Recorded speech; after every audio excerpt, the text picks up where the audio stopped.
Hey, welcome back to the Disney Plus Everyday Challenge, and today we have Hamilton. Yes, this is the iconic Broadway musical that I have not seen until tonight. So yeah, this is uh, this is a 2015 phenomenon. It's only 5 years later, and it's now on Disney Plus. It's still running in Broadway, I imagine, or at least it would be normally if we weren't in the middle of a pandemic. Um, this is. I'm still a little bit. It's still really fresh, and if you didn't already realize, if you've seen previous videos, I really don't spend a whole lot of time thinking out or mapping out what I'm going to say until I'm actually saying it. I feel it needs to be off the cuff in many cases. And while that makes for a really rambling and often disjointed review of what I've just seen, you're going to get something honest because it's also not edited. um, yeah, this affected me more than I thought it would. It is beautifully done, beautifully performed. Again, if you're a big Hamilton fan, I'm not telling you something you don't already know. You're gonna you're gonna discover that I agree with you if you're a fan.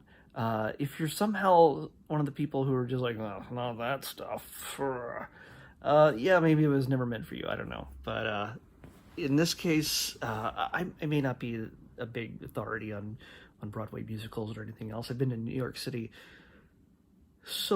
countless times, and I know the city up and down, back and forth, upside down. I know my way around it, but yet I've never been to a musical in the city, and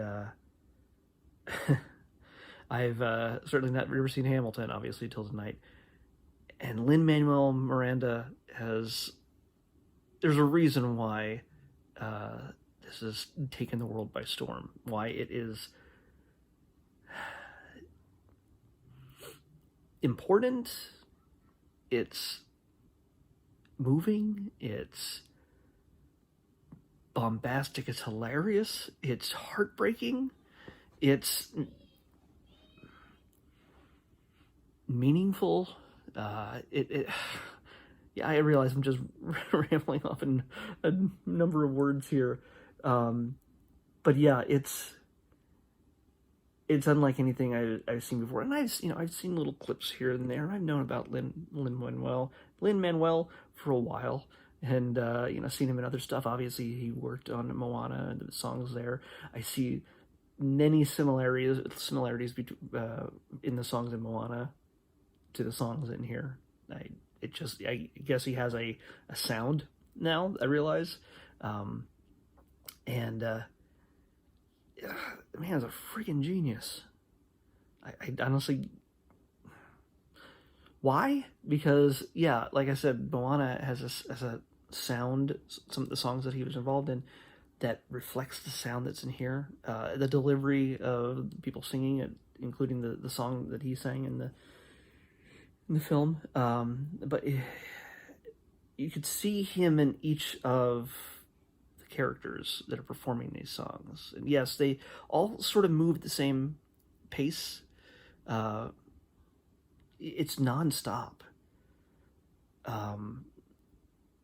Something about this production, usually you get, when you get a musical, it's not all musical. It's usually like, oh, okay, here's a talk. Here's a big number. Now back to talking. Everything is a song. The entire thing is a series of songs. And if they take a break at all, it is that last note, that strike a pose. It's breathing heavy for 10 seconds, and they move on. Not even 10 seconds.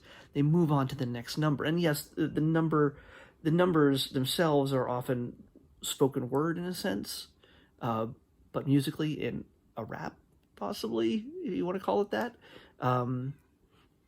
Obviously, this is a large cast of color, a diverse cast, I'm sure back when Alexander Hamilton and Aaron Burr and Thomas Jefferson and George Washington all existed, they never imagined, especially the guys who owned slaves, they never imagined that a bunch of brown and black people would be playing them in a musical on Broadway. And probably the thing in New York City, which gets its own number, I'm sure they never imagined such a thing would be possible. And why is it important? Well, I'm not one to philosophize or about to get into some sort of screed as Mr. Straight White Guy. Straight old white, look at this, the gray here. Old white guy. I'm not about to get into that. There's actually a thing that they'll recommend to you after you watch this on Disney Plus. Hamilton, the eyes of history are upon you, which is taken from one of the songs, and there's a discussion between members of the cast, Lin-Manuel and others, discuss the themes and the creation of the musical, and just how it all came together and its relevance today to current politics and everything else. It's not hard to find a number of different parallels here and there, and the balance between politics and selfish ambition, sometimes selfless, but mostly selfish ambition, in a time of revolution. So there's a lot. There's a lot to unpack in this. I don't want to spend all night doing this because, again, I if you've never seen it and you have no interest in seeing it and somehow you're watching this, I don't know if anybody can really convince you. If the people you know and love in your life can't convince you, a strange guy in a video that you may have been tricked into watching, I have no idea. I'm not going to convince you. But if I could, I would tell you that, yeah, you need to watch this. It's amazingly well produced and performed. Lin-Manuel doesn't even get top billing in this, even though he is Alexander Hamilton. He is Hamilton. They list a whole bunch of others. Leslie Odom Jr. plays Aaron Burr. We got Daveed Diggs as Marquis de Lafayette, and also Thomas Jefferson. There's a number of people who are playing dual roles. Jonathan Groff plays King George hilariously. He just has to, the light has to just hit him on the stage and the audience starts laughing. Yes, this is performed in front of a live audience and you can hear their reactions to what is going on stage. It's not overwhelming at any point, thankfully. It's not like they're laughing or cheering over people's lines. That doesn't happen. But you definitely can hear the reaction of the audience as certain characters say and do certain things. And this is by far a tremendous piece of comedic work. There's some modern speaking in some ways, obviously, in how lines are delivered. Certainly there's no stuffiness about this. This is the furthest thing from waspy. And I think that's the great thing that makes this so energetic and so engaging, is that the music, if it was this is going to sound totally racist, if Whitey had done it, it would have been very by the book and very kind of, hey, look, it's a historical musical tribute to life of Alexander Hamilton, and it would have been boring as hell. So yeah, I'm Whitey, so I can say that. But yeah, no, this absolutely, the people that are involved in this make this thing. I was even skeptical, even coming into this, like, was it going to live up to the hype? There's so much hype around this, incredible, a million tons of hype about this going into this, and everybody I know raves about it, and like, how can it really live up to it? And I kept myself at a distance for like the first number and the second number, and you see Lin-Manuel and the guys, and they're basically men coming together in a world of under revolution, trying to escape from separate themselves from England and the Revolutionary War. And I'm like, okay, this is cool. This is, but is it going to be just like a singing history lesson? What's it going to be? And it, how accurate is this? And it's trying to be all analytical. But honestly, when the Schuyler sisters came out, I realized that this is not just going to be politics. It's definitely going to be personal. It's going to be human, and nothing against nothing. It's not just about their beauty, but these women were freakishly talented singers. Holy cow! Renee Elise Goldsberry. Oh, first she's just. I thought she was just going to take the entire thing, and she does. She commands every scene she's in, and she's astounding in delivery of every note she sings. But I have to tell you that they telegraph the end, how the fates of certain people and will roll out by the end. They pretty much tell how people's lives were affected in the first or second number of the musical, how Alexander Hamilton affected their lives. And so I'm not really spoiling anything, but toward the end, there's a song of lament, a song of tragedy, it's heartbreaking, by Philippa Sue, plays Eliza, the wife of Alexander Hamilton, and she breaks the house down, and I have to admit I kind of broke down. It was, jeez. Yeah. I did not expect that to happen. It was pretty freaking amazing. So yeah, now you're going to see me get all misty-eyed here. Fun. But yeah. You can jump right to that if you want, but without everything else that goes before it. You can watch that and go, that didn't make me cry or nothing. Well, whatever. You didn't watch the rest of the thing. If you watch the whole thing, maybe you still might not cry, but something happened that triggered something. I don't know what. But the essential themes about this musical are about time and how you use it. It's about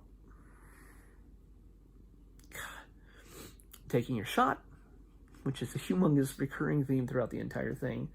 And it's about your legacy, about who will tell your story, and what will that story be. So,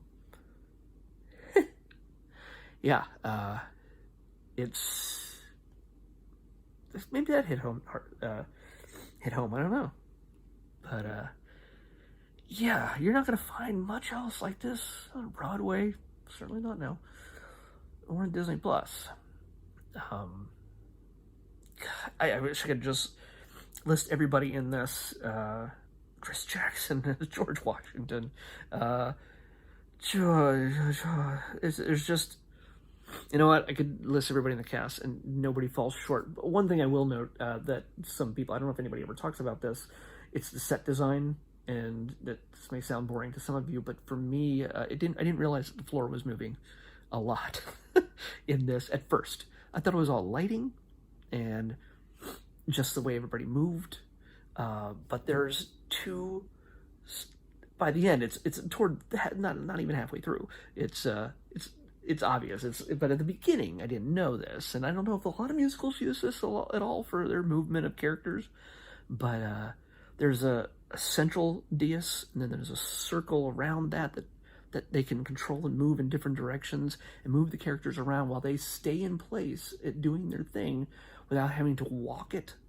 And this helps shift the scene, and adding to that, what you don't get from watching it in the theater, there's a number of camera angles that help focus in on character reactions, and that you may lose, by sitting in the mezzanine or 80 rows back. I don't know how big the theater is where they film this, but it's still the idea that theaters I've been in, yeah, you can be 10 rows back and you're still not going to capture everything. I think if I had been in the theater and seen this, I probably would probably cried harder. I probably would have broken down harder than I did. I held it back really well. I'm a stoic person. But yeah, I tried to watch. By the way, I was going to watch this on the couch, and I thought for sure that I was going to fall asleep. It's 2 hours and 40 minutes long. There was an intermission. It's 1 minute long. I used that to go to the bathroom, and this is the first time in anything I've watched, I think, that I've never paused anything in this. I didn't pause at all. The entire 240 minutes was 240 minutes for me. I watched it to the very last note of the credits. That that is, I mean, I'll watch a movie or a series of things on Disney Plus. It'd be like getting up and getting a snack, pausing it, getting a snack, going to the bathroom. I basically used my minute intermission to pee, and I came right back by the time the music started. 1 minute to pee. Got it all out. And I was thinking that, you know what, maybe I'm just too busy. I can't stop working just to blow 240 minutes on the couch. And I was wrong, because I didn't get any work done. I did a few little things here and there, but my focus was not on any of that stuff. I couldn't do anything that required thought, that would take me away from watching this. It pulls you in that well. It pulls you in that hard. And this is going to be far from the last time I've ever watched this thing. I'm getting the soundtrack. If I don't have the soundtrack, I'm going to just end up playing this in the background on loop. I'm going to have to probably turn off the monitor just so I am not visually distracted, but I'll listen to it. I have two monitors, so I'll have one monitor that is playing this in Disney Plus, and the other monitor I'll work on. But I'll have the music playing in the background, because it's a non-stop show. If you're on the fence, if you're one of my... I mean, again, it took me forever to get around to watching this, even after it came out on Disney Plus, and there was nowhere to the place to watch it except to see it in traveling in theaters, and I just never had the time or money. The tickets were hard to get. You know this. Only rich people could see it for the longest time, or people lucky enough to win a ticket while staying on the sidewalk overnight in the city. They'd have raffles every so often for performances. But this incredibly talented cast and crew, and it deserves every award they've ever gotten, and the fact that they've been able to bring this to film, treating this as an actual film. Honestly, this should have been in the theaters, and if they put it in theaters, I'll go see it in theaters someday, and I'll probably break down all over again. But it's between the humor, the romance. There's something of a romance. There's Hamilton got around. Let's just say that Hamilton gets it. But beyond that, it's the desire to make a mark on history, even to your own detriment at times. I can't give it enough praise. This is one of the best things on Disney Plus, and when you get a chance, seriously, take the time to watch it, and watch it again and again and again. If somehow you feel that this is not good at all, you can feel free to leave a comment as well, but nobody's going to believe you. Nobody. You're lying. All right, let's pick tomorrow's Disney Plus Everyday Challenge, episode number 686, way up. What do we got here? 686. So I love the floors, just so you know. That between the lighting and everything else, it's so well choreographed. I think I missed that point. I just sort of went off on a tangent after I said that. Just the floors. It's the dumbest thing I know compared to all the talent on the stage. The stage was a star to me. The stage was amazing. So, 686, we got a bunch of taken away all around it, but we're clearing it out. This section with the Tigger movie. The Tigger movie is up next. The Disney Plus Everyday Challenge. Let's do what a Tigger can do. Bouncy, bouncy, bounce. We'll see you back here, and I'll take our shot with the Tigger movie on the Disney Plus Everyday Challenge tomorrow.